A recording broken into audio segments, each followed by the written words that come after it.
ಪ್ರಾರ್ಥನೆ ಮಾಡಿಕೊಳ್ಳ್ರಿ. ಪರಿಶುದ್ಧ ಸ್ಥಾನದಲ್ಲಿ ವಾಸ ಮಾಡುವಂಥ ನಮ್ಮ ಸರ್ವಶಕ್ತನಾದ ದೇವ, ಅಪ್ಪ ನಿಮಗೆ ಸ್ತೋತ್ರ ಸ್ವಾಮಿ, ಸ್ತೋತ್ರ ದೇವ. ಈ ಒಂದು ಉದಯಕಾಲದಲ್ಲಿ ಸ್ವಾಮಿ ನಿನ್ನ ಮಕ್ಕಳಾಗಿರುವಂಥ ನಾವು ದೇವ ನಿಮ್ಮ ವಾಕ್ಯವನ್ನು ಆಲೋಚನೆ ಮಾಡುತ್ತಿರುವಾಗ, ದೇವ ನಿಮ್ಮ ವಾಕ್ಯವನ್ನು ಕೇಳುತ್ತಿರುವಾಗ ಸ್ವಾಮಿ ನಿಮ್ಮ ಕೃಪೆ ಪರಿಶುದ್ಧಾತ್ಮನ ಸಹಾಯವನ್ನು ಕೊಟ್ಟು ದೇವ ಪ್ರತಿಯೊಂದು ವಾಕ್ಯವನ್ನು ನಾವು ಆಲೋಚನೆ ಮಾಡಿ ಅರ್ಥ ಮಾಡಿಕೊಳ್ಳುವಂತೆ ನಿಮ್ಮ ಕೃಪೆ ಪರಿಶುದ್ಧಾತ್ಮನ ಸಹಾಯವನ್ನು ಕೊಡಿರಿ ಎಂದು ನಮ್ಮ ಪ್ರಭು ನಮ್ಮ ರಕ್ಷಕನೂ ಆಗಿರುವಂಥ ಯೇಸು ಪರಿಶುದ್ಧ ನಾಮದಲ್ಲಿ ಪ್ರಾರ್ಥಿಸುವೆನು ತಂದೆಯೇ, ಆಮೇನ್. ಪ್ರೀತಿಯ ನನ್ನ ಸಹೋದರ ಸಹೋದರಿಯರೇ, ಇವತ್ತು ನಾವೆಲ್ಲರೂ ಕೇಳುವಂಥ ಪಾಠವು ಬೂದಿ ಬುಧವಾರ ಎಂದರೇನು ಅನ್ನುವಂಥ ವಿಷಯವನ್ನು ಇವತ್ತು ನಾವು ಕೇಳಬೇಕಾಗಿರುವಂಥ ಸಮಯವು ಸಿಕ್ಕಿದೆ. ಪ್ರಿಯರೇ, ಅದೆಲ್ಲವೂ ನಮಗೆ ಯಾಕ್ರಿ? ನಾವು ಯಥಾರ್ಥವಾಗಿ ನಾವು ದೇವರನ್ನು ಆರಾಧಿಸುವಂಥದ್ದೇ ನಿಜವಾಗಲೂ ನಮ್ಮ ಕರ್ತವ್ಯವು. ಬೂದಿ ಬುಧವಾರ ಅನ್ನುವಂಥ ವಿಷಯವು ನಮಗೇಕೆ ಅನ್ನುವಂಥ ಆಲೋಚನೆಗಳು ನಿಮ್ಮಲ್ಲಿ ಏನಾದರೂ ಇದ್ದರೆ ದಯಮಾಡಿ ಅವೆಲ್ಲವುಗಳನ್ನು ತೆಗೆದು ಹಾಕಿ. ಪ್ರಿಯರೇ, ಇವತ್ತು ಪ್ರತಿಯೊಂದು ವಿಷಯವನ್ನು ನಾವು ಗಮನಿಸಬೇಕಾಗಿದೆ ಅನ್ನುವಂಥ ವಿಷಯವನ್ನು ನೀವು ಆಲೋಚನೆ ಮಾಡಬೇಕಾಗಿದೆ. ಪ್ರಿಯರೇ, ಭೂಮಿ ಮೇಲೆ ಮನುಷ್ಯರಾಗಿರುವಂಥ ನಾವು ಏನೇನೋ ನಾವು ಆಲೋಚನೆ ಮಾಡ್ತಿದ್ವಿ. ಆದರೆ ದೇವರ ವಾಕ್ಯವನ್ನು ಪರಿಶೋಧನೆ ಮಾಡಿ ದೇವರು ಏನು ಹೇಳಿರುವನೋ ಆ ವಿಷಯವನ್ನು ನಾವು ಗಮನಿಸಬೇಕು ಅನ್ನುವಂಥ ಆಲೋಚನೆ ನಮ್ಮಲ್ಲಿ ಇಲ್ಲದೆ ಹೋದರೆ ನಿಜವಾಗಲೂ ನಾವು ದೇವರ ಮಕ್ಕಳು ಅನಿಸಿಕೊಳ್ಳುವುದಕ್ಕೆ ಸಾಧ್ಯವಿಲ್ಲ. ಯಾಕಂತಂದರೆ ಇವತ್ತು ಭಾಳಷ್ಟು ಮಂದಿ ಕ್ರೈಸ್ತರಾಗಿರುವಂಥವರು ಬುಧವಾರದಲ್ಲಿ ಇದು ಬೂದಿ ಬುಧವಾರ, ಈ ಒಂದು ವಾರದಿಂದ ಸುಮಾರು ನಾವು 40 ದಿನಗಳ ಕಾಲ ಉಪವಾಸ ಪ್ರಾರ್ಥನೆಯನ್ನು ಮಾಡಬೇಕು. ನಮ್ಮ ಪ್ರಾರ್ಥನೆ ಕೂಟಗಳಲ್ಲಿ ಕೂಡ ಯಾವುದೇ ಸಂಭ್ರಮದ ದಿನಾಚರಣೆಯನ್ನು ಕೂಡ ನಾವು ಮಾಡಬಾರ್ದು, ಯಾವುದೇ ಸಂಭ್ರಮದ ಕಾರ್ಯಗಳನ್ನು ಕೂಡ ನಾವು ಮಾಡಬಾರ್ದು ಎಂದು ಭಾಳಷ್ಟು ಮಂದಿ ಕ್ರೈಸ್ತರಾಗಿರುವಂಥವರು ಬುಧವಾರ ದಿನದಿಂದ ಸುಮಾರು 40 ದಿನಗಳ ಕಾಲ ಭಾಳಷ್ಟು ಬಾಧೆಯನ್ನು ಅನುಭವಿಸ್ತೀವಿ ಅನ್ನುವಂಥ ರೀತಿಯಲ್ಲಿ ಅವರು ಆ ದೇವರನ್ನು ಆರಾಧನೆ ಮಾಡುವಂಥವರನ್ನು ಕೂಡ ನಾವು ನೋಡ್ತಿದ್ವಿ. ಆದ ಕಾರಣ ಪ್ರಿಯರೇ, ಈ ಬೂದಿ ಬುಧವಾರ ಎಂದರೇನು ಅನ್ನುವಂಥ ವಿಷಯವನ್ನು ನಾವು ಸ್ಪಷ್ಟವಾಗಿ ಆಲೋಚನೆ ಮಾಡಬೇಕು. ಪ್ರಿಯರೇ, ಒಂದು ಕಾಲದಲ್ಲಿ ರೋಮನ್ ಚಕ್ರವರ್ತಿಯಾಗಿರುವಂಥ ಕಾನ್ಸ್ಟೆಂಟ್ ಅನ್ನುವಾತನು ಕ್ರಿಸ್ತ ಶಕ 325ರಲ್ಲಿ ಆತನ ಒಂದು ಸಭೆಯನ್ನು ಸೇರಿಸಿ ಆ ಸಭೆಯಲ್ಲಿ ಒಂದು ತೀರ್ಮಾನವನ್ನು ನೇಮಿಸಿದನು. ಅದೇನಂತಂದರೆ ಪ್ರಿಯರೇ, ಒಂದು ಕಾಲದಲ್ಲಿ ಅನೇಕ ಮಂದಿ ಭಕ್ತಾದಿಗಳು ತಮಗೆ ಸಂಭವಿಸಿರುವಂಥ ಬಾಧೆಗಳನ್ನು ಆಲೋಚನೆ ಮಾಡಿದರು.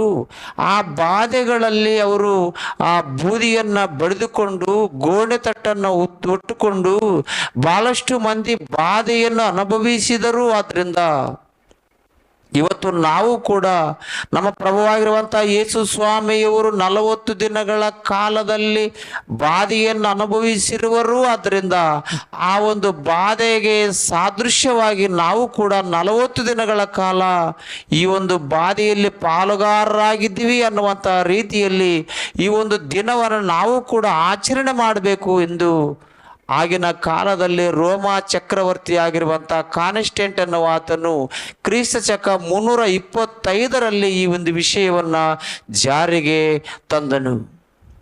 ಪ್ರಿಯರಲ್ಲಿ ನೀವು ಗಮನಿಸಿರಿ. ಆದರೆ ಒಂದು ಕಾಲದಲ್ಲಿ ಒಬ್ಬ ಮನುಷ್ಯನು ನೇಮಿಸಿರುವಂಥ ಕಟ್ಟಳೆಯು ಇವತ್ತು ಅನೇಕ ಮಂದಿ ಕ್ರೈಸ್ತರಲ್ಲಿ ವ್ಯಾಪನೆಗೊಂಡಿದೆ ಅನ್ನುವಂಥ ವಿಷಯವನ್ನು ಇಲ್ಲಿ ನಾವು ಸ್ಪಷ್ಟವಾಗಿ ನೋಡ್ತಿದ್ವಿ. ಈ ಒಂದು ಬೂದಿ ಬುಧವಾರ ಅನ್ನುವಂಥದ್ದು ಯಾಕೆ ಬಂತು, ಅಥವಾ ಈ ಒಂದು ದಿನವನ್ನು ಯಾಕೆ ನೇಮಿಸಿದರು ಅನ್ನುವಂಥ ವಿಷಯವನ್ನು ನಾವು ಗಮನಿಸಿ ಆಲೋಚನೆ ಮಾಡ್ತಾ ಹೋದ್ರೆ ಪ್ರಿಯರೇ, ಒಂದು ಕಾಲದಲ್ಲಿ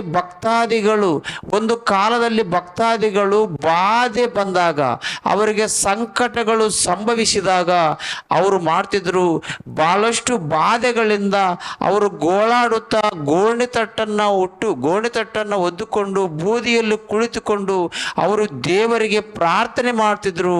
ಯಾಕೆ ಅಂತಂದ್ರೆ ಅವರಿಗೆ ಬಂದಿರುವಂತಹ ಬಾಧೆಗಳನ್ನ ದೇವರು ತಪ್ಪಿಸಬೇಕು ಎಂದು ಅವರು ಪ್ರಾರ್ಥನೆ ಮಾಡ್ತಿದ್ರು. ಅಂತ ಒಂದು ಪ್ರಾರ್ಥನೆ ಮಾಡಿರುವಂತಹ ಭಕ್ತರಲ್ಲಿ ಒಬ್ಬ ಭಕ್ತನ ವಿಷಯವಾಗಿ ನಾವು ಆಲೋಚನೆ ಮಾಡೋಣ್ರಿ. ದಾನಿಯೇಲನ ಪುಸ್ತಕದಲ್ಲಿ 9ನೇ ಅಧ್ಯಾಯ 1ನೇ ವಚನವನ್ನ ನೋಡಿ ನಾವು ಆಲೋಚನೆ ಮಾಡೋಣ್ರಿ. 1ನೇ ವಚನದಲ್ಲಿ, ಆಶ್ವರೋಷನ ಮಗನು, ಮೆದ್ಯಾಯ ವಂಶದವನು, ಕಸ್ತಿಯ ರಾಜ್ಯದ ಅಧಿಕಾರವನ್ನ ದೊರೆತನವನ್ನು ಹೊಂದಿದವನು ಆದ ದಾರ್ಯಾವೇಶನ ಆಳ್ವಿಕೆಯ ಮೊದಲನೇ ವರ್ಷದಲ್ಲಿ ದಾನಿಯೇಲನಾದ ನಾನು ಶಾಸ್ತ್ರಗಳನ್ನು ಪರೀಕ್ಷಿಸಿ ಯೆಹೋವನ ಪ್ರವಾದಿಯಾದ ಯೆರೆಮೀಯನಿಗೆ ದಯಪಾಲಿಸಿದ ವಾಕ್ಯಾನುಸಾರ. ಇಲ್ಲಿ ನೀವು ಗಮನಿಸಬೇಕು ಪ್ರಿಯರೇ, ಒಂದು ಕಾಲದಲ್ಲಿ ಭಕ್ತನಾಗಿರುವಂತಹ ದಾನಿಯೇಲನವರು ನೆಬೂಕದ್ನೆಚ್ಚರನ ಕಾಲದಲ್ಲಿ ಸರಿಯಾಗಿ ಹೋಗಿದ್ದನು. ಆ ಬಬುಲೋನು ದೇಶದಲ್ಲಿ ದಾನಿಯೇಲನವರು ತನ್ನ ಜನಗಳು ಬಾಧೆ ಪಡುತ್ತಿರುವಂಥದ್ದನ್ನು ನೋಡಿ, ತನ್ನ ಜನಗಳು ಕಷ್ಟ ಪಡುತ್ತಿರುವಂಥದ್ದನ್ನು ನೋಡಿ ಅವರು ಪ್ರಾರ್ಥನೆ ಮಾಡಿದರು. ಯಾಕೆ ಅಂತಂದ್ರೆ ಸುಮಾರು 70 ವರ್ಷಗಳ ಕಾಲ ನಾವು ಬಬುಲೋನು ರಾಜ್ಯದಲ್ಲೇ ಇರಬೇಕು, ಬಬುಲೋನು ರಾಜ್ಯದಲ್ಲೇ ನಾವು ಕಷ್ಟವನ್ನು ಅನುಭವಿಸಬೇಕು ಎಂದು ಭಕ್ತನಾಗಿರುವಂತಹ ಯೆರೆಮೀಯನವರು ಹೇಳಿರುವಂತಹ ವಾಕ್ಯವನ್ನ ದಾನಿಯೇಲನವರು ಆಲೋಚನೆ ಮಾಡಿ ಓದಿ ತಿಳಿದುಕೊಂಡ ನಂತರ ಆ ಬಾಧೆಗಳು 70 ವರ್ಷಗಳ ತನಕ ನಮಗೆ ತಪ್ಪುವುದಿಲ್ಲ ಎಂದು ಆಲೋಚನೆ ಮಾಡಿರುವಂತಹ ದಾನಿಯೇಲನವರು ದೇವರಿಗೆ ಪ್ರಾರ್ಥನೆ ಮಾಡಿದರು. ದೇವ, ಭಕ್ತನಾಗಿರುವಂತಹ ಯೆರೆಮೀಯನ ಮೂಲಕವಾಗಿ ನೀವು ಹೇಳಲ್ಪಟ್ಟ ಪ್ರಕಾರವೇ ಇವತ್ತು ನಾವೆಲ್ಲರೂ ಸುಮಾರು 70 ವರ್ಷಗಳ ಕಾಲ ಬಾಧೆಯನ್ನು ಅನುಭವಿಸಬೇಕು. ದೇವ, ಈ ಒಂದು ಬಾಧೆಯನ್ನು ಅನುಭವಿಸುವಂತಹ ಸಂದರ್ಭದಲ್ಲಿ ಒಂದಿಷ್ಟು ನಮಗೆ ಉಪಶಮನವನ್ನು ಕೊಡು, ಒಂದಿಷ್ಟು ನಮಗೆ ಶಾಂತಿಯನ್ನು ಕೊಡು ಎಂದು ಭಕ್ತನಾಗಿರುವಂತಹ ದಾನಿಯೇಲನವರು ಪ್ರಾರ್ಥನೆ ಮಾಡಿದರು. ಆ ಪ್ರಾರ್ಥನೆಯನ್ನ ಮತ್ತೊಂದು ಸಲ ಓದಿ ನಾವು ಆಲೋಚನೆ ಮಾಡೋಣ್ರಿ. 9ನೇ ಅಧ್ಯಾಯ ದಾನಿಯೇಲನ ಗ್ರಂಥ. ಆಶ್ವರೋಷನ ಮಗನು, ಮೆದ್ಯಾಯ ವಂಶದವನು, ಕಸ್ತಿಯರ ರಾಜ್ಯದ ದೊರೆತನವನ್ನು ಹೊಂದಿದವನು ಆದ ದಾರ್ಯಾವೇಶನ ಆಳ್ವಿಕೆಯ ಮೊದಲನೇ ವರ್ಷದಲ್ಲಿ ದಾನಿಯೇಲನಾದ ನನಗೆ ಶಾಸ್ತ್ರಗಳನ್ನು ಪರೀಕ್ಷಿಸಿ ಯೆಹೋವನು ಪ್ರವಾದಿಯಾದ ಯೆರೆಮೀಯನಿಗೆ ದಯಪಾಲಿಸಿದ ವಾಕ್ಯಾನುಸಾರ ಯೆರೂಸಲೇಮು ಹಾಳು ಬಿದ್ದಿರಬೇಕಾದ ಪೂರ್ಣ ಕಾಲದ ವರ್ಷಗಳು ಸಂಖ್ಯೆ 70 ತಿಳಿದು ಉಪವಾಸವಿದ್ದು ಗೋಣಿತಟ್ಟು ಸುತ್ತಿಕೊಂಡು ಬೂದಿ ಬಳಿದುಕೊಂಡು ಕರ್ತನಾದ ದೇವರ ಕಡೆಗೆ ಮುಖವೆತ್ತಿ ಪ್ರಾರ್ಥನೆ ವಿಜ್ಞಾಪನೆಗಳಲ್ಲಿ ನಿರಾತನಾದೆನು. ದೇವ, ನಾವು 70 ವರ್ಷಗಳ ಕಾಲ ಬಾಧೆಯನ್ನು ಅನುಭವಿಸಬೇಕು. ದೇವ, ಈ ಒಂದು 70 ವರ್ಷಗಳ ತನಕ ನಾವು ಈ ಬಾಧೆಗಳಲ್ಲಿಯೂ ಕೂಡ ನಿಮ್ಮ ಕೃಪೆಯು ತೋರು ದೇವ, ಒಂದಿಷ್ಟು ಶಾಂತಿಯನ್ನು ಅನುಗ್ರಹಿಸು ದೇವ ಎಂದು ಭಕ್ತನಾಗಿರುವಂತಹ ದಾನಿಯೇಲನವರು ಶಾಂತಿಗೋಸ್ಕರ, ಸಮಾಧಾನಕ್ಕೋಸ್ಕರ ಆ ಬಾಧೆಗಳಲ್ಲಿರುವಾಗ ಅವರು ಪ್ರಾರ್ಥನೆ ಮಾಡಿದರು ತನ್ನ ದೇವರಾಗಿರುವಂತಹ ಯೆಹೋವನಿಗೆ. ಪ್ರಿಯರೇ, ನೀವು ಗಮನಿಸಿರಿ. ಆದರೆ ಈ ಬಾಧೆಗಳನ್ನು ತಗ್ಗಿಸುವುದಕ್ಕೋಸ್ಕರ, ಈ ಬಾಧೆಗಳಲ್ಲಿಯೂ ಕೂಡ ಆ ದಾನಿಯೇಲನವರಿಗೂ ದಾನಿಯೇಲನ ಜನರಿಗೂ ಕೂಡ ಸಂತೋಷವಾಗಬೇಕು ಎಂದು ಭಕ್ತನಾಗಿರುವಂತಹ ದಾನಿಯೇಲನವರು ಪ್ರಾರ್ಥನೆ ಮಾಡಿದರು. ಒಂದು ಕಾಲದಲ್ಲಿ ಬಬುಲೋನು ದೇಶದಲ್ಲಿದ್ದಾಗ ದಾನಿಯೇಲನವರು ಪ್ರಾರ್ಥನೆ ಮಾಡಿದರು. ಪ್ರಿಯರೇ, ಅದರಂತೆ ಮತ್ತೊಂದು ವಾಕ್ಯವನ್ನು ಕೂಡ ನಾವು ಆಲೋಚನೆ ಮಾಡೋಣ್ರಿ. ಭಕ್ತನಾಗಿರುವಂಥ ಏಬನವರ ಪುಸ್ತಕದಲ್ಲಿಯೂ ಕೂಡ ಏಬನವರ ಪುಸ್ತಕದಲ್ಲಿ 2ನೇ ಅಧ್ಯಾಯ 8ನೇ ವಚನವನ್ನು 7ನೇ ವಚನವನ್ನು ಆಲೋಚನೆ ಮಾಡೋಣ್ರಿ. ಭಕ್ತನಾಗಿರುವಂಥ ಏಬನವರ ಪುಸ್ತಕ 2ನೇ ಅಧ್ಯಾಯ 7, 8ನೇ ವಚನವನ್ನು ಓದಿ ಆಲೋಚನೆ ಮಾಡೋಣ್ರಿ. ಆಗ ಸೈತಾನನು ಯೆಹೋವನ ಸನ್ನಿಧಾನದಿಂದ ಹೊರಟು ಯೋಬನ ಅಂಗಾಲು ಮೊದಲುಗೊಂಡು ನರನೆತ್ತಿಯವರೆಗೆ ಕೆಟ್ಟ ಕುರುಪುಗಳನ್ನು ಹುಟ್ಟಿಸಿ ಅವರನ್ನು ಬಾಧಿಸಿದನು. ಏಬನು ಒಂದು ಬೋಕಿಯನ್ನು ತೆಗೆದುಕೊಂಡು ತನ್ನ ಮೈಯನ್ನು ಕೆರೆದುಕೊಳ್ಳುತ್ತಾ ಬೂದಿಯಲ್ಲಿ ಕೂತುಕೊಂಡಿದ್ದನು. ಪ್ರಿಯರೇ, ಏಬನಿಗೆ ಬಾಧೆಗಳು ಸಂಭವಿಸಿದಾಗ, ಏಬನು ಆಗಿನ ಕಾಲದಲ್ಲಿ ಸೈತಾನನಿಂದ ಶೋಧಿಸಲ್ಪಡುತ್ತಿರುವಾಗ ಆತನು ಮಾಡಿರುವಂಥ ಕಾರ್ಯವೇನು ಅಂತಂದರೆ, ಆ ಬಾಧೆಗಳನ್ನು ಶಮನಗೊಳಿಸುವುದಕ್ಕೋಸ್ಕರ, ಆ ಬಾಧೆಗಳಿಂದ ಆತನು ಪಾರಾಗುವುದಕ್ಕೋಸ್ಕರ ತನ್ನ ದೇವರಾಗಿರುವಂಥ ಯೆಹೋವನನ್ನು ಪ್ರಾರ್ಥನೆ ಮಾಡಿದನು. ಹೇಗೆ ಅಂತಂದ್ರೆ, ಆತನು ಬೂದಿ ಬಡಿದುಕೊಂಡನು, ಗೋಡೆ ತಟ್ಟನ್ನು ಒದ್ದುಕೊಂಡನು. ಒಂದು ಕಾಲದಲ್ಲಿ ಭಕ್ತಾದಿಗಳು ತಮಗೆ ಬಾಧೆಗಳು ಸಂಭವಿಸಿದಾಗ ಅವರು ಮಾಡುತ್ತಿರುವಂತಹ ಪ್ರಾರ್ಥನೆಗಳು ಇಂಥ ಪ್ರಾರ್ಥನೆಗಳಾಗಿದ್ದುವು. ಪ್ರೇರೆ, ಆ ಒಂದು ಪ್ರಾರ್ಥನೆಯನ್ನ ಒಂದು ಕಾಲದಲ್ಲಿ ಕಾನ್ಸ್ಟೆಂಟ್ ಅನ್ನುವ ಆತನು ಆಲೋಚನೆ ಮಾಡಿ, ಭಕ್ತಾದಿಗಳು ಆವತ್ತಿನ ಕಾಲದಲ್ಲಿ ಬಾಧೆಗಳು ಬಂದಾಗ ಅವರು ದೇವರಿಗೆ ಪ್ರಾರ್ಥನೆ ಮಾಡ್ತಿದ್ರು. ಇವತ್ತು ನಾವು ಕೂಡ ನಮ್ಮ ಪ್ರಭುವಾಗಿರುವಂಥ ಯೇಸು ಸ್ವಾಮಿಯವರಿಗೆ ಬಾಧೆಗಳು ಬಂದಿವೆ. ಆದ್ದರಿಂದ ನಾವು ಕೂಡ ಆ ಒಂದು ದಿನಗಳಲ್ಲಿ ನಾವು ಕೂಡ ಬಾಧೆಯನ್ನು ಅನುಭವಿಸಬೇಕು ಎಂದು ಆಲೋಚನೆ ಮಾಡಿ ಬೂದಿ ಬುಧವಾರ ಅನ್ನುವಂಥ ವಾರವನ್ನು ನಿರ್ಣಯ ಮಾಡಿ ಆವತ್ತಿನಿಂದ ಸುಮಾರು 40 ದಿನಗಳ ಕಾಲ ಯೇಸು ಸ್ವಾಮಿಯವರು ಶೋಧನೆಯನ್ನು ಅನುಭವಿಸಿದರು. ಆದ್ದರಿಂದ ಅದೇ ಬಾಧೆಗಳಿಗನುಸಾರವಾಗಿ ನಾವು ಕೂಡ ಒಂದು ದಿನಗಳನ್ನು ಆಚರಣೆ ಮಾಡಬೇಕು ಎಂದು ರೋಮಾ ಚಕ್ರವರ್ತಿ ಆಗಿರುವಂತಹ ಕಾನ್ಸ್ಟೆಂಟ್ ಎನ್ನುವ ಆತನು ಕ್ರಿಸ್ತ ಶಕ 325 ಆತನು ಈ ಒಂದು ಆಜ್ಞೆಯನ್ನು ಜಾರಿ ಮಾಡಿದ. ಆದರೆ ಇದು ಎಷ್ಟರ ಮಟ್ಟಿಗೆ ನ್ಯಾಯವೋ ಅನ್ನುವಂಥ ವಿಷಯವನ್ನು ನಾವು ಗಮನಿಸಿ ಆಲೋಚನೆ ಮಾಡ್ತಾ ಹೋದರೆ, ಇದು ಎಷ್ಟರ ಮಟ್ಟಿಗೆ ನ್ಯಾಯವೋ ಅನ್ನುವಂಥ ವಿಷಯವನ್ನು ನಾವು ಒಂದಿಷ್ಟು ಆಲೋಚನೆ ಮಾಡುತ್ತಾ ಹೋದರೆ, ಪ್ರಿಯರೇ, ಒಂದು ವಿಷಯವನ್ನು ನಾವು ಗಮನಿಸಬೇಕು. ನಮ್ಮ ಪ್ರಭುವಾಗಿರುವಂಥ ಯೇಸು ಸ್ವಾಮಿಯವರು ಶಿಲುಬೆಯನ್ನು ಹೊತ್ತುಕೊಂಡು ಆತನ ಪ್ರಯಾಣ ಮಾಡುತ್ತಿರುವಾಗ ಯೆರೂಸಲೇಮಿನಲ್ಲಿರುವಂಥ ಸ್ತ್ರೀಯರು ಆತನ ವಿಷಯವಾಗಿ ಗೋಳಾಡುತ್ತಾ ಅತ್ರು. ಅವರ ವಿಷಯವಾಗಿ ಸ್ವಾಮಿಯವರು ಏನು ಮಾತನಾಡಿರುವನು? ಲೂಕನವರ ಸುವಾರ್ತೆ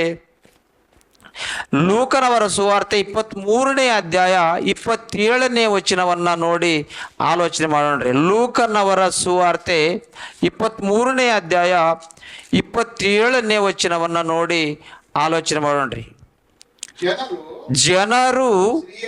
ಜನರು ಸ್ತ್ರೀಯರು ದೊಡ್ಡ ಗುಂಪಾಗಿ ಆತನ ಹಿಂದೆ ಬಂದರು. ಆ ಸ್ತ್ರೀಯರು ಎದೆಬಡಿಕೊಳ್ಳುತ್ತಾ ಆತನ ವಿಷಯದಲ್ಲಿ ಗೋಳಾಡುತ್ತಾ ಇದ್ದರು. ಇಲ್ಲಿ ನೀವು ಗಮನಿಸಬೇಕು. ಅಂದ್ರೆ ಯೇಸು ಸ್ವಾಮಿಯವರು ಬಾಧೆಗಳನ್ನು ಅನುಭವಿಸುವಂತ ಸಮಯದಲ್ಲಿ ಯೆರೂಸಲೇಮಿನ ಸ್ತ್ರೀಯರು ಮಾಡಿರುವಂತ ಕಾರ್ಯವೇನಮ್ಮ ಅಂತಂದ್ರೆ, ಆತನ ಹಿಂದೆ ಹೋಗುತ್ತಾ ಎದೆ ಬಡಿದುಕೊಳ್ಳುತ್ತಾ ಇದ್ರು. ಯೇಸು ಅವರ ಕಡೆಗೆ ತಿರುಗಿಕೊಂಡು, ಯೆರೂಸಲೇಮಿನ ಸ್ತ್ರೀಯರೇ, ನನಗೋಸ್ಕರ ಅಳಬೇಡಿರಿ, ನಿಮಗೋಸ್ಕರವೂ ನಿಮ್ಮ ಮಕ್ಕಳಿಗೋಸ್ಕರವೂ ಅಳಿರಿ.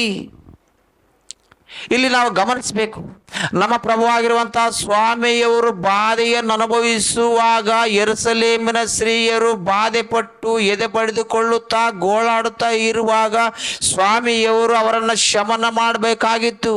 ಸ್ವಾಮಿಯವರು ಅವರನ್ನು ಶಾಂತಿ ಪಡಿಸಬೇಕಾಗಿತ್ತು. ಏನು ಮಾತನಾಡಿದನು ಗೊತ್ತಾ? ನನಗೋಸ್ಕರವಾಗಿ ಅಳಬೇಡ್ರಿ, ನಿಮಗೋಸ್ಕರವಾಗಿ ನಿಮ್ಮ ಮಕ್ಕಳಿಗೋಸ್ಕರವಾಗಿ ಅಳರಿ. ಪ್ರೇರಿ, ನೀವು ಗಮನಿಸ್ರಿ. ಯಾಕೆ ಸ್ವಾಮಿಯವರು ಈ ಮಾತನ್ನು ಮಾತನಾಡಿರುವನು ಒಂದು ಸಲ ನಾವು ಗಮನಿಸಬೇಕು. ನಿಮಗೋಸ್ಕರವಾಗಿ ನಾನು ಬಾಧೆ ಪಡ್ತೀನಿ, ನಿಮ್ಮನ್ನು ರಕ್ಷಣೆ ಮಾಡುವುದಕ್ಕೋಸ್ಕರವಾಗಿ ನಾನು ಈ ಬಾಧೆಗಳಲ್ಲಿದ್ದೀನಿ. ಆದರೆ ನಾನು ಈ ಬಾಧೆ ಪಡುವಂಥದ್ದೇ ನಿಮಗೋಸ್ಕರ ಬಾಧೆ ಪಡ್ತೀನಿ. ಆದರೆ ನಾನು ಬಾಧೆ ಪಡ್ತೀನಿ ಅಂತೇಳಿ ನೀವು ನನ್ನ ವಿಷಯವಾಗಿ ಬಾಧೆ ಪಟ್ಟರೆ ನಾನು ಸಂತೋಷ ಪಡುವವನಲ್ಲ ಎಂದು ಸ್ವಾಮಿಯವರ ಮಾತುಗಳಲ್ಲಿ ನಮಗೆ ಕಂಡು ಬರುವುದು. ಒಂದು ವೇಳೆ ಸ್ವಾಮಿಯವರು ಬಾಧೆ ಪಡುತ್ತಿರುವಾಗ ಆಗಿನ ಕಾಲದಲ್ಲಿ ಯೆರೂಸಲೇಮಿನ ಸ್ತ್ರೀಯರು ಬಾಧೆ ಪಟ್ಟರು ಅವರನ್ನ ಒಂದು ವೇಳೆ ಯೇಸು ಸ್ವಾಮಿಯವರು ಸಮರ್ಥನೆ ಮಾಡಲಿಲ್ಲ, ಅವರನ್ನು ಬೆನ್ನು ತಟ್ಟಲಿಲ್ಲ. ಪ್ರಿಯರೇ, ಯಾಕೆ ಅಂತಂದ್ರೆ ನೀವು ನನ್ನ ವಿಷಯವಾಗಿ ಬಾಧೆ ಪಟ್ಟರು ಕೂಡ ನನ್ನನ್ನು ಬಿಡಿಸಿಕೊಳ್ಳುವುದು ನಿಮ್ಮಿಂದ ಆಗದು. ಒಂದು ವೇಳೆ ನಾನು ಬಿಡುಗಡೆ ಹೊಂದಬೇಕು ಅಂತಂದ್ರೆ ಪರಲೋಕದಲ್ಲಿರುವಂತಹ ದೇವರು ನನ್ನ ಸಮ್ಮುಖದಲ್ಲಿ ಬಂದು ನನ್ನನ್ನು ಈ ಬಾಧೆಗಳಿಂದ ಬಿಡಿಸ್ತಾ ಇದ್ದ. ಕಾರಣ ಏನಂತಂದ್ರೆ ನನ್ನನ್ನು ಬಿಡಿಸುವ ದೇವರೇ, ನನ್ನನ್ನು ಕಾಪಾಡುವಂಥ ದೇವರೇ ನನ್ನನ್ನು ಈ ಬಾಧೆಗಳಿಂದ ಅನುಭವಿಸಬೇಕು ಎಂದು ದೇವರು ನಿರ್ಣಯವನ್ನು ಮಾಡಿದಾಗ ಆ ಬಾಧೆಗಳು ಬಂದವು ಎಂದು ನೀವು ನನ್ನ ವಿಷಯವಾಗಿ ಪ್ರಾರ್ಥನೆ ಮಾಡಿದರೆ ನೀವು ಏನು ಮಾಡಲಿಕ್ಕೆ ಸಾಧ್ಯ? ನೀವು ಏನು ಮಾಡಲಿಕ್ಕೆ ಸಾಧ್ಯ? ಪ್ರಿಯರೇ, ನಾನು ನಿಮ್ಮ ವಿಷಯವಾಗಿ ಬಾಧೆ ಪಡ್ತೀನಿ, ನಿಮ್ಮನ್ನು ರಕ್ಷಣೆ ಮಾಡುವುದಕ್ಕೋಸ್ಕರವಾಗಿ ನಾನೇ ಬಾಧೆ ಪಡ್ತೀನಿ ಹೊರತು ನನ್ನ ವಿಷಯವಾಗಿ ನೀವು ಬಾಧೆ ಪಡುವಂಥ ಅವಸರವಿಲ್ಲ ಎಂದು ನಮ್ಮ ಪ್ರಭುವಾಗಿರುವಂಥ ಸ್ವಾಮಿಯವರು ಮಾತನಾಡಿರುವಂಥ ಮಾತನ್ನು ಇಲ್ಲಿ ನಾವು ಗಮನಿಸ್ತೀವಿ. ಪ್ರಿಯರೇ, ಅದರಂತೆ ಮತ್ತಾಯನವರ ಸುವಾರ್ತೆಯಲ್ಲಿಯೂ ಕೂಡ ಮತ್ತಾಯನವರ ಸುವಾರ್ತೆ 16ನೇ ಅಧ್ಯಾಯ 19ರಿಂದ ಮತ್ತಾಯನವರ ಸುವಾರ್ತೆ 16ನೇ ಅಧ್ಯಾಯ 21ನೇ ವಚನ 21ರಿಂದ 16ನೇ ಅಧ್ಯಾಯ 21ನೇ ವಚನದಿಂದ ಕೆಲವು ವಚನಗಳನ್ನು ಓದಿಕೊಳ್ಳ್ರಿ. ಅಂದಿನಿಂದ ಯೇಸು ಕ್ರಿಸ್ತನು ತಾನು ಯೆರೂಸಲೇಮಿಗೆ ಹೋಗಿ ಅಲ್ಲಿ ಹಿರಿಯರಿಂದಲೂ ಮಹಾಯಾಜಕರಿಂದಲೂ ಶಾಸ್ತ್ರಿಗಳಿಂದಲೂ ಬಹು ಕಷ್ಟಗಳನ್ನು ಅನುಭವಿಸಿ ಕೊಲ್ಲಲ್ಪಟ್ಟು 3ನೇ ದಿನದಲ್ಲಿ ಜೀವಿತನಾಗಿ ಎಬ್ಬಿಸಲ್ಪಡಬೇಕೆಂದು ತನ್ನ ಶಿಷ್ಯರಿಗೆ ತಿಳಿಸುವುದಕ್ಕೆ ಪ್ರಾರಂಭ ಮಾಡಿದನು. ಪ್ರೇರೆ, ನೀವು ಗಮನಿಸ್ರಿ, ಸ್ವಾಮಿಯವರು ಏನು ಮಾಡಿದರು ಅಂತಂದ್ರೆ ಅಂದಿನಿಂದ ಯೇಸು ತಾನು ಯೆರೂಸಲೇಮಿಗೆ ಹೋಗಿ ಅಲ್ಲಿ ಹಿರಿಯರಿಂದಲೂ ಮಹಾಯಾಜಕರಿಂದಲೂ ಬಹು ಕಷ್ಟಗಳನ್ನು ಅನುಭವಿಸಿ ಕೊಲ್ಲಲ್ಪಟ್ಟು 3ನೇ ದಿನದಲ್ಲಿ ಎಬ್ಬಿಸಲ್ಪಡಬೇಕು ಎಂದು ಸ್ವಾಮಿಯವರು 12 ಮಂದಿ ಶಿಷ್ಯರಿಗೆ ಹೇಳಿದಾಗ ಆ ಒಂದು ಶಿಷ್ಯರಲ್ಲಿ ಒಬ್ಬ ಭಕ್ತನಾಗಿರುವಂಥ ಶಿಷ್ಯರು ಹೇಳಿದರು, ಸ್ವಾಮಿ, ಇದು ಎಂದಿಗೂ ಆಗಬಾರದು ಎಂದು ಭಕ್ತನಾಗಿರುವಂಥ ಪೇತ್ರನವರು ಸ್ವಾಮಿಯವರಿಗೆ ಮಾತಾಡಿದರು. ಆಗ ಸ್ವಾಮಿಯವರಂದ್ರು, ಕೆಳಗೋದ್ರೆ ಸ್ವಾಮಿಯವರು ಏನು ಹೇಳಿರುವರು?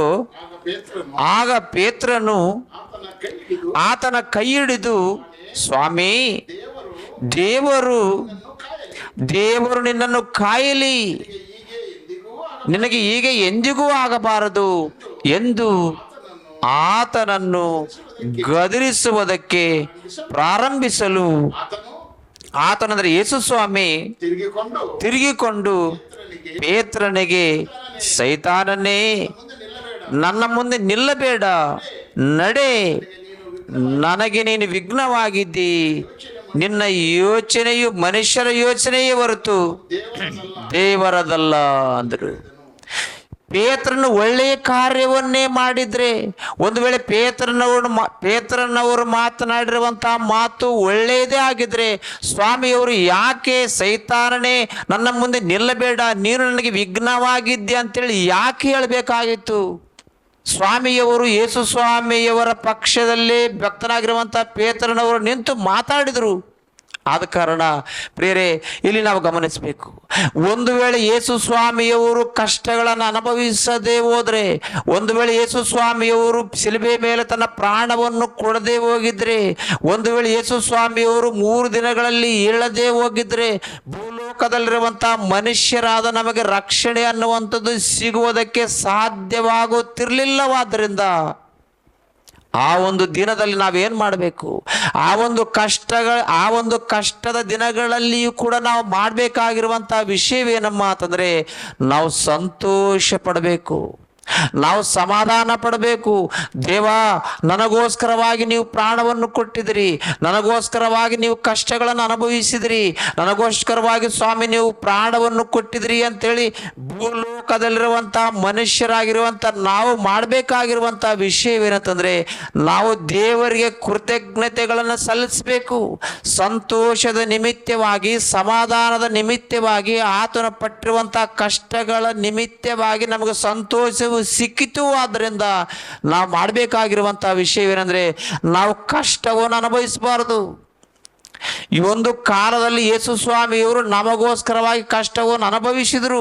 ಆದರೆ ನಾವು ಮಾಡಬೇಕಾಗಿರುವಂಥದ್ದು ಏನು ಅಂತಂದರೆ, ಆತನು ಪಟ್ಟಿರುವಂಥ ಕಷ್ಟದಲ್ಲಿ ನಾವು ಸಂತೋಷವನ್ನು ಅನುಭವಿಸ್ತೀವಿ. ಆದ್ದರಿಂದ ನಾವು ದೇವರಿಗೆ ಕೃತಜ್ಞತೆಗಳನ್ನು ಸಲ್ಲಿಸಬೇಕು.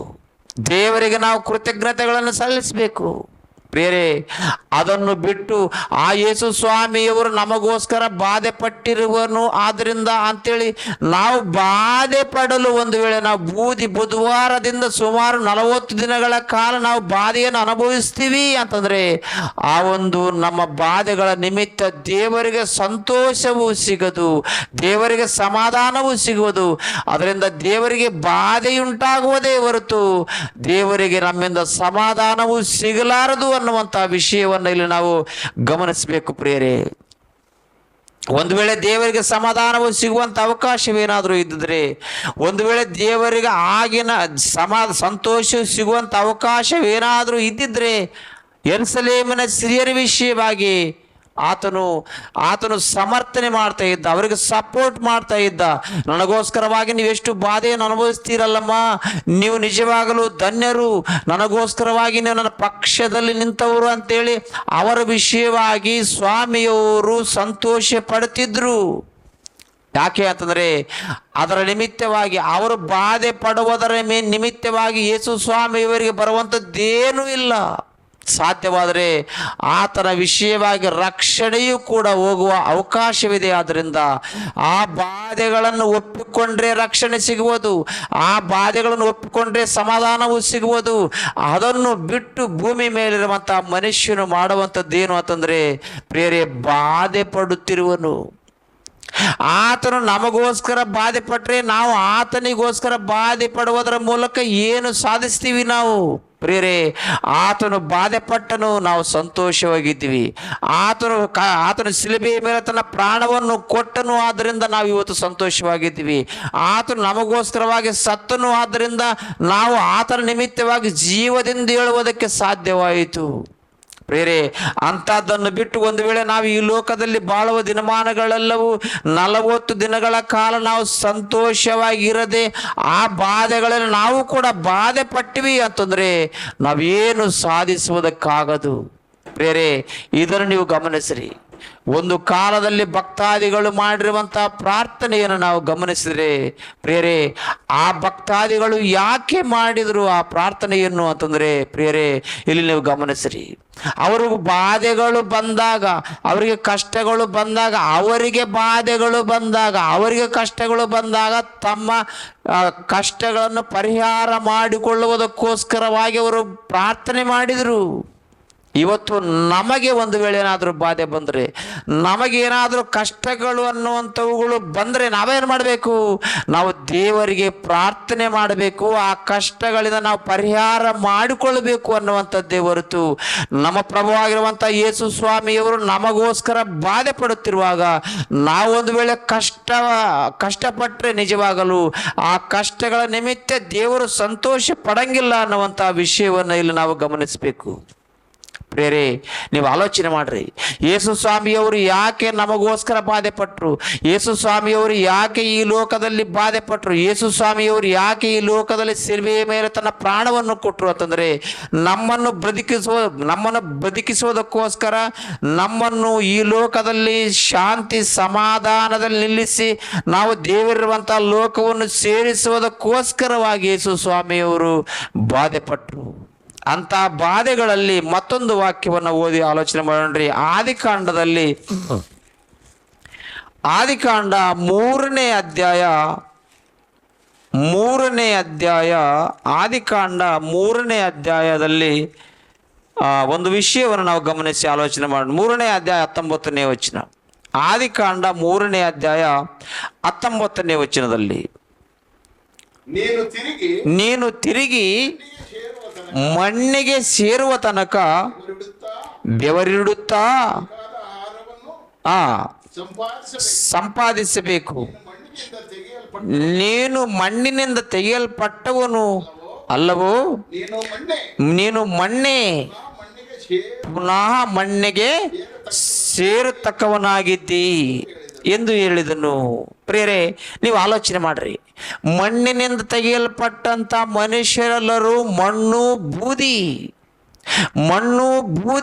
ಆದರೆ ಈ ಮಣ್ಣು ಬೂದಿಯಾಗಿರುವಂಥ ಮನುಷ್ಯನಿಗೇನಾದರೂ ಬಾಧೆಗಳು ಬಂದರೆ ಆತನ ವಿಷಯವಾಗಿ ಪ್ರಾರ್ಥನೆ ಮಾಡಬೇಕು, ವಿಜ್ಞಾಪನೆ ಮಾಡಬೇಕು. ಆ ಬಾಧೆಗಳನ್ನು ತಪ್ಪಿಸಿಕೊಳ್ಳುವುದಕ್ಕೋಸ್ಕರ ಆತನು ಏನಾದರೂ ಮಾಡಬಹುದಾದರೆ, ಯೇಸು ಸ್ವಾಮಿಯವರಿಗೆ ಬಾಧೆಗಳು ಬಂದರೆ, ಯೇಸು ಸ್ವಾಮಿಯವರಿಗೆ ಕಷ್ಟಗಳು ಬಂದರೆ ನೀವು ಆತನಿಗೆ ಕೃತಜ್ಞತೆಗಳನ್ನು ಸಲ್ಲಿಸಬೇಕೇ ಹೊರತು ಆತನ ವಿಷಯವಾಗಿ ನೀವು ಬಾಧೆ ಪಡುವಂಥದ್ದು ದೇವರ ದೃಷ್ಟಿಯಲ್ಲಿ ಸರಿಯಾಗಿರುವಂಥದ್ದು ಕಾರ್ಯವಲ್ಲ. ಮಾರ್ಕನವರ ಸುವಾರ್ತೆಯಲ್ಲಿ ಒಂದು ಮಾತು, ಭಕ್ತನಾಗಿರುವಂತಹ ಮಾರ್ಕನವರ ಸುವಾರ್ತೆ 7ನೇ ಅಧ್ಯಾಯ 7ನೇ ವಚನವನ್ನು ನೋಡಿ ಆಲೋಚನೆ ಮಾಡೋಣ್ರಿ. 7ನೇ ಅಧ್ಯಾಯ 7ನೇ ವಚನ. 7ನೇ ಅಧ್ಯಾಯ 7ನೇ ವಚನ. ಮನುಷ್ಯರು ಕಲ್ಪಿಸಿದ ಕಟ್ಟಳೆಗಳನ್ನೇ ಅವರು ಬೋಧಿಸುವುದರಿಂದ ನನಗೆ ಭಕ್ತಿ ತೋರಿಸುವುದು ವ್ಯರ್ಥ. ಇವತ್ತು ಒಬ್ಬ ಮನುಷ್ಯನು ಬುಧವಾರ ಅನ್ನುವಂಥ ವಾರವನ್ನ ನೇಮಿಸಿ ನಾವು ಇವತ್ತಿನಿಂದಲೂ 40 ದಿನಗಳ ಕಾಲ ಸಂತೋಷ ಪಡಬಾರ್ದು. ನಾವು ಬಹಳಷ್ಟು ಬಾಧೆಗಳಲ್ಲಿದ್ದೀವಿ ಅಂತೇಳಿ ಒಬ್ಬ ಮನುಷ್ಯನು ಹೇಳಿರುವಂಥ ಮಾತುಗಳನ್ನು ನಾವು ಖಂಡಿತವಾಗಿ ಮಾಡುತ್ತಾ ಹೋದ್ರೆ ನಿಜವಾಗಲೂ ನಾವು ದೇವರ ವಾಕ್ಯಕ್ಕೆ ಭಯಪಡುವವರಲ್ಲ, ದೇವರ ಮಾತಿಗೆ ನಾವು ವಿಧೇಯರಾಗಿರುವವರಲ್ಲ, ದೇವರ ವಾಕ್ಯವನ್ನು ಅನುಸರಿಸುವವರಲ್ಲ ಅನ್ನುವಂಥ ವಿಷಯವು ನಮಗಿಲ್ಲಿ ಸ್ಪಷ್ಟವಾಗಿ ಗೊತ್ತಾಗುವುದು. ಪ್ರಿಯರೇ, ಇಲ್ಲಿ ಒಂದೇ ಒಂದು ವಿಷಯವನ್ನು ಗಮನಿಸಬೇಕು. ಬುಧವಾರ ಅನ್ನುವಂಥದ್ದು ಯಾಕೆ ಪ್ರಾರಂಭವಾಯಿತು ಅಂತಂದ್ರೆ, ಒಂದು ಕಾಲದಲ್ಲಿ ಭಕ್ತಾದಿಗಳು ತಮಗೆ ಕಷ್ಟಗಳು ಬಂದಾಗ, ತಮಗೆ ಬಾಧೆಗಳು ಬಂದಾಗ ಆ ಬಾಧೆಗಳನ್ನು ತಪ್ಪಿಸಿಕೊಳ್ಳುವುದಕ್ಕೋಸ್ಕರ ಅವರು ಗೋಣಿತಟ್ಟನ್ನು ಒದ್ದುಕೊಂಡು ಬೂದಿಯಲ್ಲಿ ಕುಳಿತುಕೊಂಡು ತನ್ನ ದೇವರಿಗೆ ಪ್ರಾರ್ಥನೆ ಮಾಡ್ತಿದ್ರು. ಆದರೆ 40 ದಿನಗಳ ಕಾಲ ಯಾರಿಗೆ ಬಾಧೆಗಳಿವೆ, 40 ದಿನಗಳ ಕಾಲ ಯಾರಿಗೆ ಕಷ್ಟಗಳಿವೆ ಅಂದರೆ ನಮ್ಮ ಪ್ರಭುವಾಗಿರುವಂಥ ಯೇಸು ಸ್ವಾಮಿಯವರಿಗೆ ಕಷ್ಟಗಳು, ನಮ್ಮ ಪ್ರಭುವಾಗಿರುವಂಥ ಯೇಸು ಸ್ವಾಮಿಯವರಿಗೆ ಬಾಧೆಯನ್ನು ಪಡೆದೇ ಹೋಗಿದ್ರೆ ಇವತ್ತು ನಮಗೆ ರಕ್ಷಣೆ ಅನ್ನುವಂಥದ್ದು ಸಿಗುತ್ತಿರಲಿಲ್ಲ ಅನ್ನುವಂಥ ವಿಷಯವನ್ನು ಗಮನಿಸಬೇಕು. ಆತನು ಬಾಧೆ ಪಟ್ಟಾಗ ನಮಗೆ ಸಂತೋಷವು ಸಿಕ್ಕಿತು, ಆತನು ಬಾಧೆ ಪಟ್ಟಾಗ ನಮಗೆ ರಕ್ಷಣೆ ಸಿಕ್ಕಿತು. ಆ ರಕ್ಷಣೆ ನಿಮಿತ್ತವಾಗಿ ನಾವು ದೇವರಿಗೆ ಕೃತಜ್ಞತೆಗಳನ್ನು ಸಲ್ಲಿಸಬೇಕೇ ಹೊರತು ಬಾಧೆ ಪಡಬಾರದು. ಗಲಾತ್ಯಯವರಿಗೆ ಬರೆದ ಪತ್ರಿಕೆಯಲ್ಲಿಯೂ ಕೂಡ ಒಂದು ವಾಕ್ಯವನ್ನು ಓದಿ ಮುಗಿಸ್ಕೊಳ್ಳ್ರಿ. ಗಲಾತ್ಯಯವರಿಗೆ ಬರೆದ ಪತ್ರಿಕೆ 4ನೇ ಅಧ್ಯಾಯ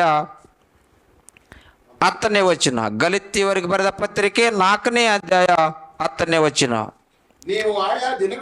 ನೀವು ಆಯಾ ದಿನಗಳನ್ನು, ಮಾಸಗಳನ್ನು, ಉತ್ಸಾಹ ಕಾಲಗಳನ್ನು, ಸಂವತ್ಸರಗಳನ್ನು ನಿಷ್ಠೆಯಿಂದ ಆಚರಿಸುತ್ತೀರಿ.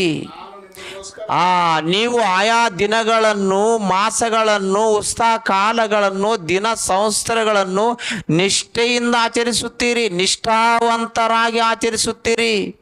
ಆದರೆ ನಾನು ನಿಮಗೋಸ್ಕರ ಪ್ರಯಾಸ ಪಟ್ಟದ್ದು ನಿಷ್ಫಲವಾಯಿತೋ ಏನೋ ಎಂದು ನಿಮ್ಮ ವಿಷಯದಲ್ಲಿ ಭಯಪಡುತ್ತೇನೆ ಎಂದು ಭಕ್ತನಾಗಿರುವಂತಹ ಪೌಲನವರು ಮಾತಾಡಿದರು. ನೀವು ದಿನಗಳನ್ನು ಆಚರಣೆ ಮಾಡುವುದರಲ್ಲಿಯೇ ನೀತಿವಂತರು ಅಂದುಕೊಳ್ತಿದ್ದೀರಿ. ನೀವು ಯೇಸು ಸ್ವಾಮಿಯವರು ಕಷ್ಟ ದಿನಗಳಲ್ಲಿಯೇ ನಾವು ನೀತಿವಂತರು ಅಂದುಕೊಳ್ತಿದ್ದೀರಿ. ಆದರೆ ಸ್ವಾಮಿಯವರು ಮಾತನಾಡಿರುವಂತಹ ಮಾತುಗಳನ್ನು ನೀವು ಗಮನಿಸುವುದಕ್ಕೆ ಆಲೋಚನೆ ಮಾಡಲಿಲ್ಲ.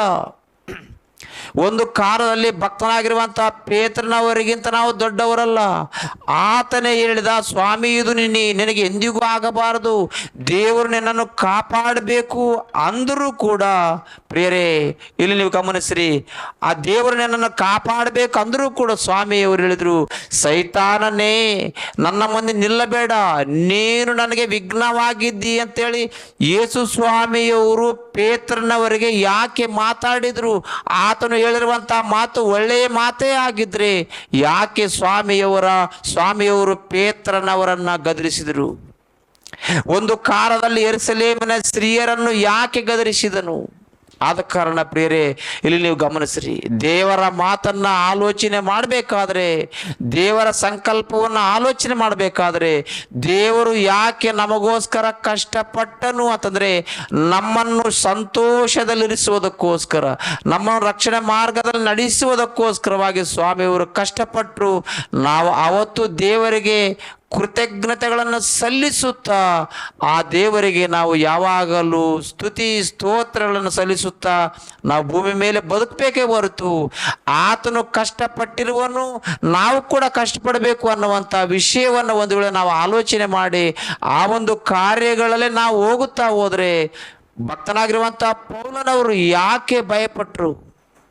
ನೀವು ಆಯಾ ದಿನಗಳನ್ನು, ಮಾಸಗಳನ್ನು, ಉತ್ಸಾಹ ಕಾಲಗಳನ್ನು, ದಿನ ಸಂವತ್ಸರಗಳನ್ನು ನಿಷ್ಠೆಯಿಂದ ಆಚರಿಸುತ್ತೀರಿ, ನಾನು ನಿಮಗೋಸ್ಕರ ಪ್ರಯಾಸ ಪಟ್ಟದ್ದು ನಿಷ್ಫಲವಾಯಿತೋ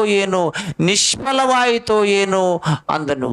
ಆದರೆ ಇವತ್ತು ಕೂಡ ದಿನಗಳನ್ನು ಆಚರಣೆ ಮಾಡಿ, ದಿನ ಸಂವತ್ಸರಗಳನ್ನು ಆಚರಣೆ ಮಾಡಿ ನಾವು ಕೂಡ ದೇವರ ಕಾರ್ಯವನ್ನು ನಿಷ್ಪ್ರಯೋಜನೆ ಮಾಡುವುದಕ್ಕೇನಾದರೂ ಮುಂದಾಳತ್ವವನ್ನು ವಹಿಸುತ್ತೇವೇನೋ ನೀವು ಆಲೋಚನೆ ಮಾಡ್ರಿ. ಹಾಗೆ ನೀವು ಆಲೋಚನೆ ಮಾಡಿ ಸರಿಯಾದ ಮಾರ್ಗವನ್ನು ಹಿಡಿದುಕೊಂಡು ಮನುಷ್ಯರ ಕಲ್ಪಿಸಿದ ಕಟ್ಟಳೆಗಳನ್ನು ಬೋಧಿಸುವವರಾದರೆ ನಾವು ದೇವರಿಗೆ ಭಕ್ತಿ ತೋರಿಸುವವರಲ್ಲ. ಆದ ಕಾರಣ ಭಕ್ತಿ ತೋರಿಸುವವರಾಗಬೇಕು ಅಂತಂದರೆ ಆ ದೇವರಿಗೆ ನಾವು ಆ ಒಂದು ಕಷ್ಟದ ದಿನಗಳಲ್ಲಿಯೂ ಕೂಡ ನಾವು ಸಂತೋಷ ಪಡುತ್ತಾ ದೇವರಿಗೆ ನಾವು ಕೃತಜ್ಞತೆ ಸ್ತುತಿಗಳನ್ನು ಸಲ್ಲಿಸಬೇಕು ಅನ್ನುವಂಥ ವಿಷಯವನ್ನು ನಾವು ಆಲೋಚನೆ ಮಾಡಬೇಕು ಎಂದು ನಿಮ್ಮೆಲ್ಲರಿಗೂ ನಾನು ಮನವಿ ಮಾಡುತ್ತಾ ಈ ವಾಕ್ಯವನ್ನು ಇಷ್ಟಕ್ಕೆ ಮುಗಿಸ್ತೀನಿ. ನಮಸ್ಕಾರ. ಪ್ರಾರ್ಥನೆ ಮಾಡಿಕೊಳ್ಳ್ರಿ. ಪರಿಶುದ್ಧನಾದ ದೇವ, ನಿಮಗೆ ಸ್ತೋತ್ರ ಸ್ವಾಮಿ. ಇಷ್ಟರವರೆಗೆ ಸ್ವಾಮಿ ನನ್ನ ಮಕ್ಕಳಾಗಿರುವಂಥ ನಾವು ದೇವ ನಿಮ್ಮ ವಾಕ್ಯವನ್ನು ಕೇಳಿಸಿಕೊಂಡಿದ್ದೀವಿ ದೇವ. ಬುಧವಾರ ಅನ್ನುವಂಥದ್ದು ಯಾಕೆ ಪ್ರಾರಂಭವಾಯಿತು? ಆ ಒಂದು ಬುಧವಾರದಿಂದ ಸ್ವಾಮಿ 40 ದಿನಗಳ ಕಾಲ ನಾವು ಯಾಕೆ ಕಷ್ಟವನ್ನು ಅನುಭವಿಸಬೇಕು ಅನ್ನುವಂಥ ವಿಷಯವನ್ನು ಕೂಡ ನಾವು ತಿಳ್ಕೊಂಡಿದ್ವಿ. ಆ ವಿಷಯಗಳಲ್ಲಿ ನಾವು ಪಾಲುಗಾರರಾಗದೆ ಯಾವಾಗಲೂ ನಾವು ಸಂತೋಷಿಸುತ್ತಾ ನಿಮಗೆ ಕೃತಜ್ಞತೆಗಳನ್ನು ಸಲ್ಲಿಸುತ್ತಾ ದೇವ, ನಮಗೆ ಬಾಧೆಗಳು ಬಂದಾಗ ಆ ಬಾಧೆಗಳನ್ನು ತಪ್ಪಿಸಿಕೊಳ್ಳುವುದಕ್ಕೋಸ್ಕರವಾಗಿ ನಾವು ಪ್ರಾರ್ಥನೆ ಮಾಡುವುದೇ ಮುಖ್ಯ ಎಂದು ನೀವು ಹೇಳಿರುವಂತಹ ಮಾತುಗಳನ್ನು ನಾವು ಕೇಳಿಸಿಕೊಂಡಿದ್ವಿ. ಆ ರೀತಿಯಾಗಿ ಬದುಕಲು ನಿಮ್ಮ ಕೃಪೆ, ಪರಿಶುದ್ಧಾತ್ಮನ ಸಹಾಯವನ್ನು ಕೊಟ್ಟು ನಮ್ಮೆಲ್ಲರನ್ನ ಮುಂದಕ್ಕೆ ನಡೆಯಿಸಿರಿ ಎಂದು ನಮ್ಮ ಪ್ರಭು, ನಮ್ಮ ರಕ್ಷಕನೂ ಆಗಿರುವಂತಹ ಯೇಸು ಪರಿಶುದ್ಧ ನಾಮದಲ್ಲಿ ಪ್ರಾರ್ಥಿಸುವೆನು ತಂದೆಯೇ. ಆಮೇನ್.